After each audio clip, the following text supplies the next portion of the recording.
ಸೇವಕ ಸತ್ಯನಾರಾಯಣ ಅವರೇ, ವಿದುಷಿ ಜೋಶಿಯವರೇ, ಸಭೆಯ ಎಲ್ಲ ಹಿರಿಯರೇ ಕಿರಿಯರೇ,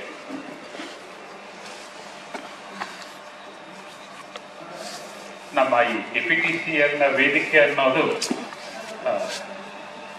ನಮಗೆ ಒಂದು ಮನೆಯ ವಾತಾವರಣವನ್ನು ತಂದುಕೊಡುವಂಥ ವೇದಿಕೆ. ಯಾಕೆಂದ್ರೆ ಇಲ್ಲಿ ಎಷ್ಟು ಸಲ ಬಂದಿದ್ದೇನೆ ಅಂತೇಳಿ ನಾನು ಲೆಕ್ಕ ಇಟ್ಟಿಲ್ಲ, ಗಾಯತ್ರಿ ಅವರು ಲೆಕ್ಕ ಇಟ್ಟಿಲ್ಲ.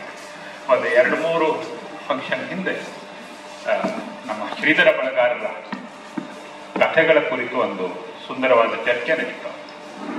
ಅವತ್ತು ಕೂಡ ಇಲ್ಲಿ ಬಂದಿದ್ದೆ ನಾನು.